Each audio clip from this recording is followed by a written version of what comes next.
On va essayer de comprendre à travers la conception complète d'un moteur à courant continu comment on est passé des fondements de l'électromagnétisme à l'architecture actuelle qu'on peut rencontrer un petit peu partout autour de nous. Alors même si on pense connaître globalement le fonctionnement d'un moteur à courant continu, vous allez voir qu'en suivant les différentes étapes qui vont nous faire passer d'une version très élémentaire à une version plus élaborée, à un moteur à courant continu à peu près correct, on va rencontrer plein de subtilités qui ont un peu tendance à passer inaperçues. En 1820, le physicien Ørsted découvre que quand un fil conducteur est parcouru par un courant, il peut dévier une boussole qui est posée à proximité. C'est une des premières expériences qui a permis de faire le lien entre électricité et magnétisme. En 1821, un an plus tard, Faraday s'appuie sur ce principe pour faire fonctionner ce qu'on a appelé le premier moteur électrique de l'histoire, ce que lui a appelé une rotation électromagnétique. Il réalise un circuit fermé à l'aide de fils électriques. On a plusieurs aimants permanents qui sont posés au fond d'un bol, et à l'aide d'une solution conductrice. Alors à l'origine, lui, il avait utilisé du mercure liquide, sous forme liquide. Là, j'utilise de l'eau salée. Et quand le courant traverse le circuit, on obtient cette rotation électromagnétique.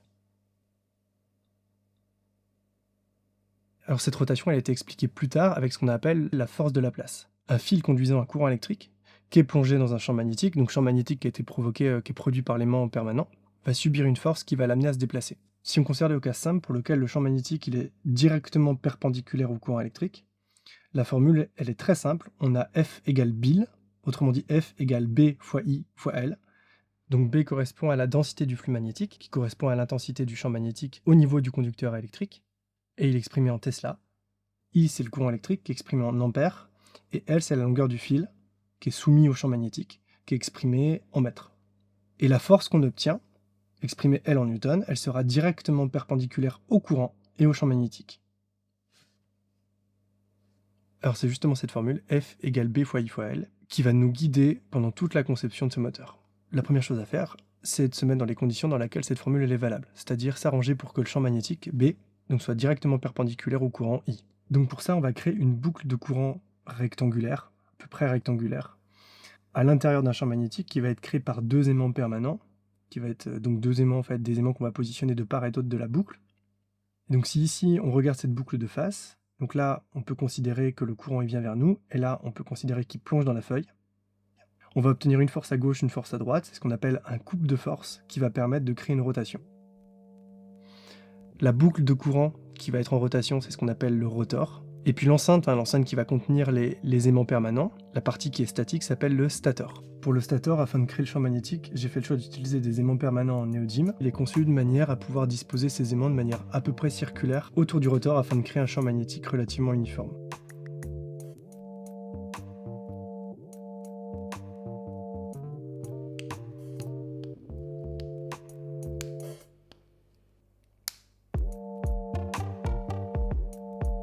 Pour la conception du rotor, on va commencer avec quelque chose de très basique, c'est-à-dire on va créer une armature sur laquelle on va pouvoir enrouler notre fil pour pouvoir obtenir une bobine.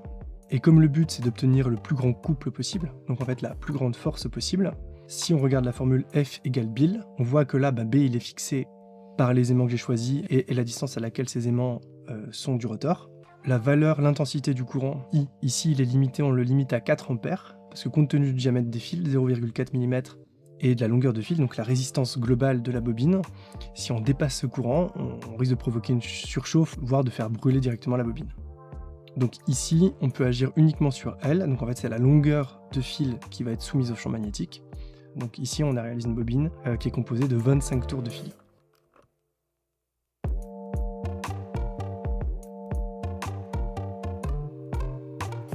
Ensuite, il manque un élément indispensable pour que le moteur tourne correctement. Donc pour l'instant, quand le courant il passe dans le fil, il y a bien un couple qui est créé comme prévu, mais le rotor fait un quart de tour, un demi-tour et il s'arrête. Et en fait c'est normal parce que quand le rotor il a fait un demi-tour, comme le courant dans la bobine il n'a pas changé de sens lui, les forces elles vont changer d'orientation. Pour qu'à gauche et à droite du rotor les forces gardent la même orientation, il faudrait que ce soit le courant qui change de sens en permanence. Donc pour ça on va créer ce qu'on appelle un commutateur. L'idée c'est de relier les deux extrémités de la bobine à des petits connecteurs de cuivre. Et ces deux connecteurs de cuivre, ils ne vont pas être complètement solidaires du circuit d'alimentation. Ils vont juste être mis en contact grâce à l'intermédiaire de deux petites lamelles, deux petites bandes de cuivre, ce qu'on appelle historiquement des balais. Ces deux bandes de cuivre, elles vont en fait glisser sur le commutateur. En fait, ce qui va permettre à chaque demi-tour au courant de changer de sens. Et donc, quelle que soit la configuration du rotor, les deux forces de Laplace, elles garderont en permanence à gauche et à droite la même orientation. Donc le couple, lui aussi, il gardera le même sens. Et donc, on arrive à obtenir comme ça une rotation continue du rotor.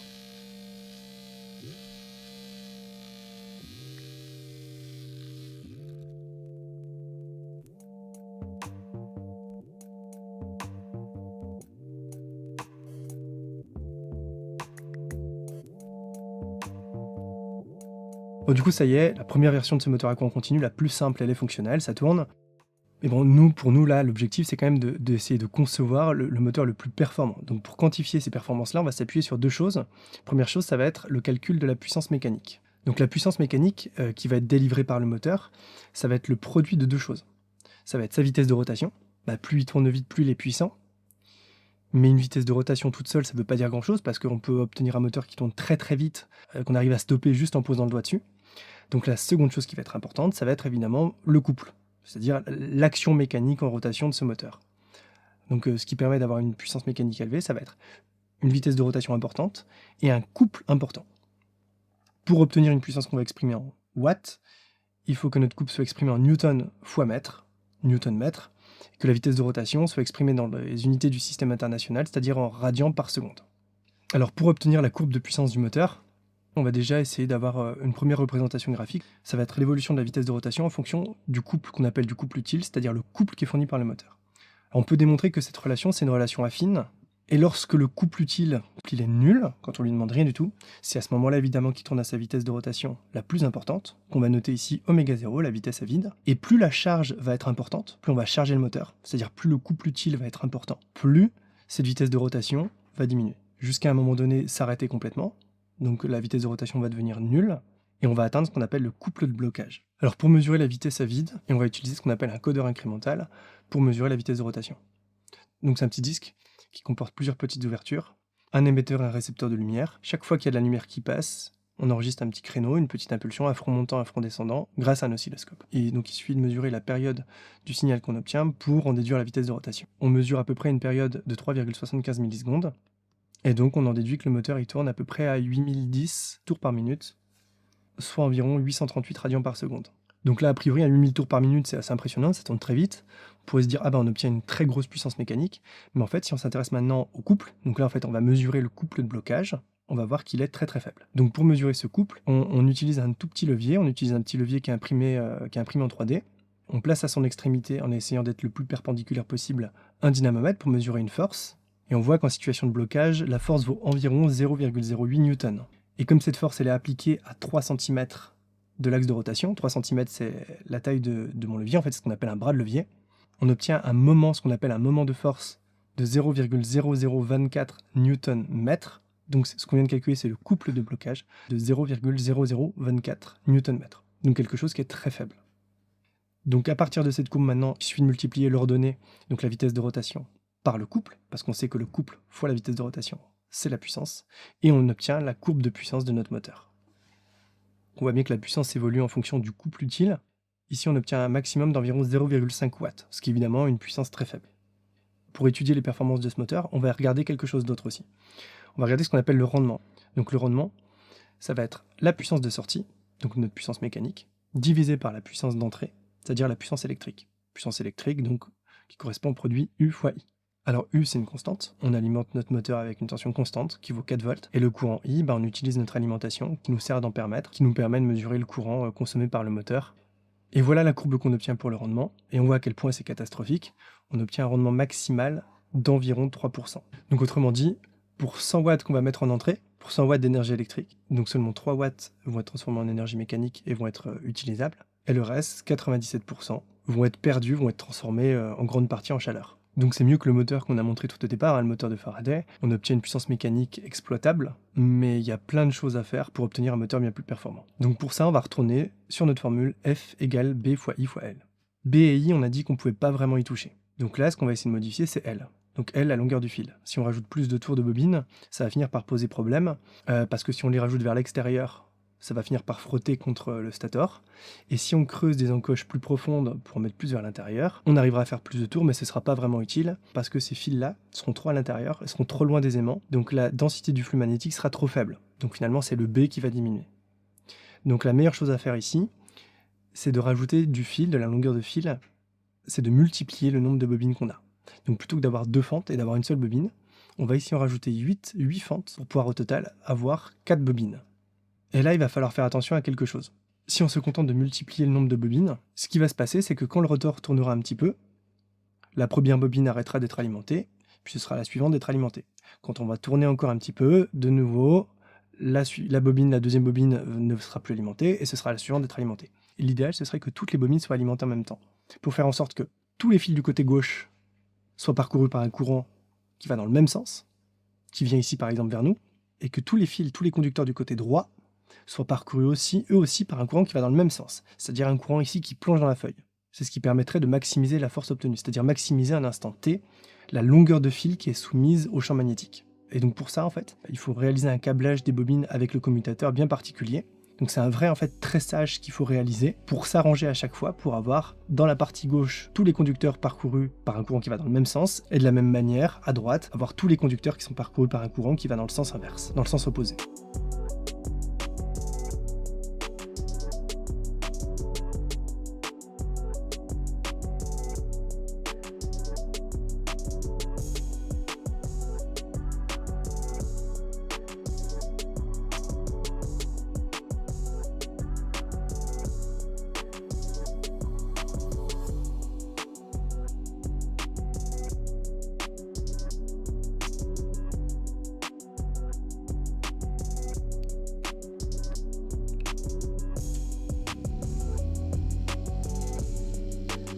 Donc voilà pour cette nouvelle version, on va faire exactement la même chose que tout à l'heure, c'est-à-dire mesurer la puissance mécanique en sortie, donc pour ça, mesurer à la fois la vitesse de rotation à vide et mesurer le couple de blocage. Ici, pour la vitesse de rotation à vide, grâce au codeur incrémental et en mesurant la période sur l'oscilloscope, on mesure ici une période d'à peu près 4 millisecondes, donc une vitesse de rotation d'environ 7500 tours par minute, donc 785 radians par seconde.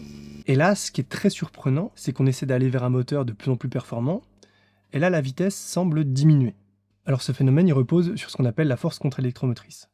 Selon le principe de l'induction électromagnétique, quand on a un conducteur à fil électrique qui est en mouvement par rapport à un champ magnétique, on va avoir un courant qui va être induit dans ce fil électrique. Dans notre cas, on a le rotor qui est composé de bobines, donc des fils électriques, des fils conducteurs qui tournent, qui sont en mouvement par rapport aux aimants permanents qui sont la source du champ magnétique. Et donc on va avoir un courant qui va être induit dans ces fils électriques-là, donc c'est le courant ici que je note I', et ce courant il va s'opposer au passage du courant I, donc le courant entre guillemets de base, qui circule normalement dans ma bobine.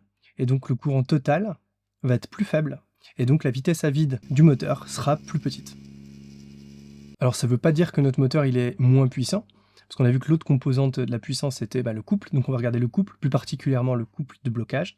On mesure ici avec le dynamomètre une force de 0,2 Newton, ce qui nous donne avec le calcul qu'on a fait tout à l'heure, un couple de blocage de 0,006 Nm, un couple 3 fois supérieur à celui qu'on a obtenu tout à l'heure. Et si on mène le même raisonnement que tout à l'heure, ça nous permet d'obtenir la courbe de puissance et la courbe du rendement. On voit cette fois-ci, au niveau de la courbe de puissance, qu'on arrive à obtenir une puissance maximale qui dépasse le watt symbolique, à peu près 1,2 watts, et on obtient un rendement bien meilleur, puisqu'ici on obtient un maximum au niveau du rendement de 11%. Donc on est sur la bonne voie pour obtenir un moteur électrique à courant continu assez satisfaisant, mais il nous reste pas mal de choses à faire pour pouvoir l'améliorer. Donc de nouveau, pour essayer d'optimiser ce moteur, on va s'appuyer sur la formule F égale B fois I fois L, F égale Bill. Alors comme on a dit tout à l'heure, B il est fixé par les aimants. Effectivement, c'est les aimants qui sont la source du champ magnétique.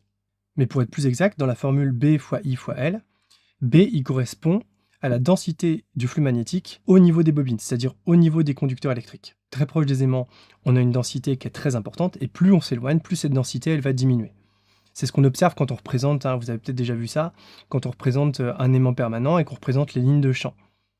Donc là où les lignes de champ sont resserrées, la densité du flux magnétique elle est importante, et là où les lignes de champ elles sont écartées, on a une densité du flux magnétique qui est plus faible. Alors dans le cas de notre moteur électrique, c'est un petit peu plus compliqué. Donc pour visualiser les lignes de champ et la densité du flux magnétique, on va utiliser un logiciel. Donc un très grand merci à Andis pour soutenir cette vidéo en me donnant accès à leur logiciel Maxwell, qui me permet justement de simuler des champs électromagnétiques et qui m'aide dans la conception et dans l'optimisation de ce petit moteur électrique. Alors au niveau du logiciel, c'est très simple. Donc il me suffit d'importer mes modèles numériques. Pour simplifier le modèle, j'importe seulement un aimant. Ensuite, il est nécessaire d'attribuer les bons matériaux aux différentes entités géométriques. Donc du PLA, c'est le plastique qui est utilisé pour le stator et le rotor. Et puis j'indique que l'aimant, il est constitué d'un alliage qui est composé notamment de néodyme. Donc la simulation, elle met bien en évidence ce qui a été évoqué précédemment. On observe clairement des lignes de champ qui vont s'écarter les unes des autres en partant de leur source, l'aimant permanent. Et si on représente maintenant l'intensité du champ magnétique, donc on s'intéresse plus à sa représentation vectorielle, mais juste à sa valeur, à son intensité en Tesla, on voit qu'au voisinage de l'aimant, on atteint environ 0,6 Tesla, et puis très vite cette intensité elle diminue, pour chuter aux alentours de la bobine, aux alentours de l'armature de la bobine, à 0,2 Tesla environ. Le problème en fait ici, c'est que quand on pense au fonctionnement d'un moteur électrique, on pense tout de suite au circuit électrique. On sait qu'il y a un circuit d'alimentation, que la bobine elle est alimentée, c'est quelque chose qu'on a facilement en tête. Mais il y a quelque chose qu'on ne connaît pas forcément, c'est cette notion de circuit magnétique. Le circuit magnétique, c'est en fait le circuit qui va, entre guillemets, conduire le flux magnétique. Et pour le conduire, il ne doit pas être fait en plastique, mais il doit être fait dans un matériau qui est ferromagnétique. Donc on va réaliser un rotor en acier, pour justement pouvoir conduire ce flux magnétique. Alors on va aussi changer sa forme. Donc on avait réalisé un rotor avec 8 encoches, on va essayer de modifier la forme de ces encoches pour guider au maximum le flux magnétique, mais on va aussi les modifier pour maintenir au centre les fils qui constituent les différentes bobines. Parce qu'on s'en rend pas compte, mais même sur un petit moteur comme ça, les effets centrifuges ils sont monstrueux. Et donc c'est pour ça qu'on va donner cette forme un peu typique des rotors, cette forme en T qu'on retrouve au niveau de l'armature, et qu'on retrouve d'ailleurs dans un logo d'un constructeur automobile bien connu. Si on importe maintenant cette nouvelle architecture dans le logiciel Maxwell d'ANSYS, qu'on attribue les bons matériaux au rotor, donc ici c'est de l'acier, donc maintenant on a un circuit magnétique qui conduit les lignes de champ vers le centre du rotor. Et donc au niveau du rotor, à peu près à l'endroit où il y aura le bobinage qui passera, on obtient désormais 0,5-0,6 Tesla à ce niveau-là. Donc à peu près 3 fois supérieur à ce qu'on avait précédemment. Par contre, on est obligé de faire quelque chose avant de fabriquer ce rotor. C'est-à-dire on ne peut pas fabriquer ce rotor d'une pièce d'acier. Le problème, c'est que l'acier, c'est conducteur, et quand on fait tourner un bloc d'acier comme ça dans un champ magnétique, on va avoir des courants qui vont être induits à l'intérieur. Ces courants, c'est ce qu'on appelle des courants de Foucault. Ça va être des pertes, et en plus, ces courants de Foucault, ils peuvent créer un phénomène d'électrofrein. Donc pour éviter ça, il ne faut surtout pas faire un rotor d'un seul bloc d'acier, mais il faut le fabriquer en fait comme une espèce de millefeuille de tôle d'acier, et je vais utiliser un spray isolant pour pouvoir toutes les isoler les unes des autres. Alors le rotor, j'ai pas pu le fabriquer tout seul chez moi comme ça, donc merci beaucoup à l'entreprise Laser Cheval, qui est située dans l'est de la France, qui est le premier fabricant français de laser industriel, qui est spécialisé dans les applications de marquage, de gravure, de soudure fine, de découpe laser, de m'avoir accompagné sur la fabrication de ces petits éléments de tôle, et donc sur la réalisation du rotor de ce moteur-là.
Donc ça y est, là par rapport au départ, on commence à avoir un moteur électrique, un moteur à courant continu, qui commence à être beaucoup plus sérieux. Alors au niveau de la vitesse de rotation, la vitesse à vide, quand il n'y a aucune charge, quand il n'y a aucun couple utile qui est généré, on obtient ici environ 3000 tours par minute. Mais si on reprend ce qu'on a dit sur la force contre-électromotrice, il fallait plutôt s'y attendre. Ça met bien en évidence ce qu'on a vu sur le logiciel Maxwell, avec ce rotor qui a été conçu à peu près correctement, et surtout dans un matériau ferromagnétique, on a vraiment augmenté l'intensité du champ magnétique au niveau du bobinage, et donc forcément la force contre-électromotrice, elle aussi, elle a augmenté.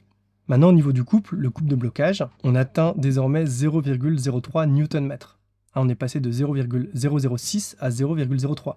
On a réussi à multiplier par 5 le couple de blocage. Et donc ce qui nous donne la courbe de puissance suivante. Donc on arrive à avoir un pic, un maximum à 2,4 watts, et on arrive à atteindre un rendement d'environ 30%. Donc là, ce qu'il faut bien comprendre, c'est qu'on n'a pas juste augmenté l'alimentation du moteur. Ce qu'on met en entrée, la puissance électrique, on n'y a pas touché. On continue d'avoir une alimentation avec une tension continue de 4 volts. Donc la seule chose qu'on a faite, c'est de s'appuyer sur cette formule assez simple, F égale Bill, et de comprendre comment les lignes de champ elles se comportent au niveau du rotor, ce qui nous a permis de construire un moteur de manière un peu plus pertinente vis-à-vis des lois de l'électromagnétisme. Et on voit qu'entre la première version et cette version-là, on a réussi à multiplier la puissance mécanique par 5, et on a réussi à multiplier le rendement environ par 10. On va terminer en s'appuyant sur une version encore plus puissante. Pour ça, on va revenir à notre formule, F égale Bill, et on va essayer de retoucher une nouvelle fois au B, c'est-à-dire l'intensité du champ magnétique au niveau du bobinage. là, on n'a pas trop le choix. On va enlever les aimants permanents. Pour avoir une intensité de champ magnétique plus importante, on va les remplacer par des électroaimants. Alors pour rappel, quand une bobine elle est alimentée par un courant continu, elle va se comporter comme un aimant. Et l'intensité du champ magnétique, elle va dépendre du courant qui parcourt cette bobine. Et puis elle va aussi dépendre du nombre de spires, c'est-à-dire du nombre d'enroulements de fils autour de la bobine, qui constitue la bobine. Et pour que la densité de flux magnétique soit la plus importante possible, il faut que cette bobine elle s'enroule autour d'un cœur ferromagnétique. On va donc réaliser le stator un petit peu comme on a réalisé le rotor, c'est-à-dire en différentes couches de tôle d'acier, sur laquelle on va venir enrouler 2 électroaimants, et on va essayer de donner une forme aux 2 supports de ces 2 bobines, qui va permettre de guider les lignes de champ pour englober le rotor de part et d'autre. Alors avant de passer à la fabrication de cette nouvelle version du moteur, on va retourner sur le logiciel Maxwell, pour essayer de comprendre comment les lignes de champ vont se comporter grâce à cette nouvelle armature, et aussi pour se faire une idée de la valeur de l'intensité du champ magnétique au niveau du rotor. Si on représente le champ magnétique, qui est représenté par l'ensemble de ces vecteurs, on voit se dessiner les lignes de champ magnétique, et on voit qu'elles parcourent le rotor puis le stator, et elles forment vraiment des boucles complètes. Donc c'est ce qui forme justement notre circuit magnétique complet. Et c'est ça qui est un peu magique, c'est qu'on a vraiment l'impression, en donnant la bonne forme au rotor et au stator, on a vraiment l'impression qu'on arrive à dompter les lignes de champ pour leur faire vraiment parcourir le circuit qu'on a envie de leur faire parcourir, à les densifier au niveau du rotor. Là, on a envie que l'intensité du champ magnétique soit la plus importante. Et d'ailleurs, si on regarde l'intensité du champ magnétique, on voit cette fois-ci qu'au cœur du rotor, à l'endroit où il y aura les bobines, on arrive à atteindre à peu près 1 Tesla.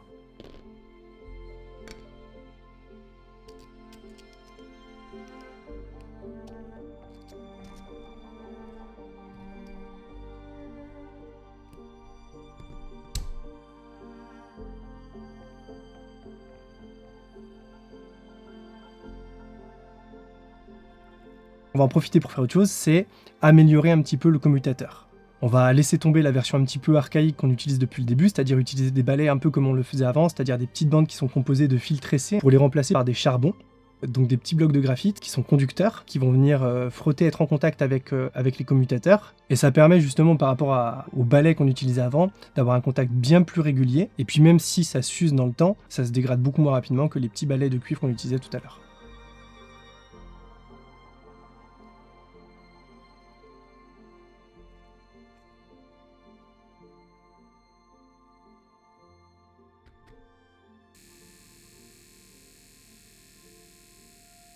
Alors avec cette version, on a une vitesse à vide encore plus faible, 2665 tours par minute, donc environ 279 radians par seconde, parce que justement la force contre-électromotrice est encore plus importante, et on atteint un couple de blocage de 0,045 Nm. Donc on a une augmentation de 50% par rapport à la version précédente. Et si on représente la courbe de puissance, on arrive cette fois-ci à avoir une puissance maximale qui dépasse les 3 watts. Alors le rendement global, lui, il va de toute façon être dégradé, parce qu'on utilise une partie de l'énergie électrique pour alimenter nos électroaimants. Alors maintenant, comme on dispose d'un moteur avec des électroaimants, c'est-à-dire des aimants qu'on est capable de commander, on va essayer justement d'expérimenter quelque chose avec la force contre-électromotrice. Ce qu'on va faire, c'est qu'on va faire tourner le moteur à sa vitesse de croisière quand il est à vide, c'est-à-dire environ 2660 tours par minute, et on va venir volontairement affaiblir le champ magnétique. On va venir couper l'alimentation de l'électroaimant. Alors pour faire ça, par contre, il faut qu'il soit déjà en route, parce que si on coupe l'alimentation de l'électroaimant dès le départ, il n'y aura aucun couple pour faire démarrer le moteur. Donc c'est pour ça qu'on va déjà faire tourner le moteur à une vitesse assez importante, pour ensuite vraiment couper l'alimentation de l'électroaimant.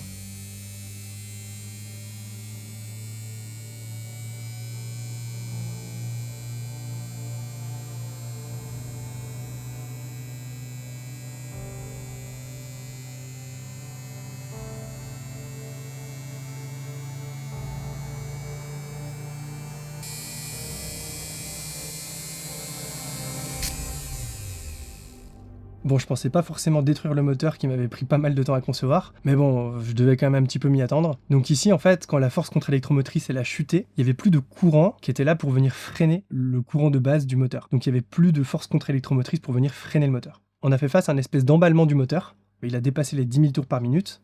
Donc les effets centrifuges, en fait, ils ont entraîné des accélérations qui ont dépassé les 1700 G au niveau du bobinage. Et donc bon, même si j'avais pris les précautions qu'il fallait pour que la bobine reste bien solidaire du rotor, ça a fini par un petit peu trop s'écarter et puis il y a un commutateur qui a sauté. Alors merci beaucoup à vous d'avoir regardé la vidéo jusqu'au bout parce elle était plutôt longue, elle était assez dense, il y avait beaucoup d'informations à donner. C'est ce qui m'a amené justement à simplifier pas mal de choses, à éluder certains éléments pour pas rendre la vidéo complètement indigeste. Donc si pour vous il manque des éléments, qu'il y a certaines notions qui sont pas forcément très claires, n'hésitez vraiment pas à le demander et à l'indiquer en commentaire. J'essaierai vraiment d'y répondre et d'être le plus précis possible pour apporter justement toutes les informations qui ont pu manquer dans la vidéo.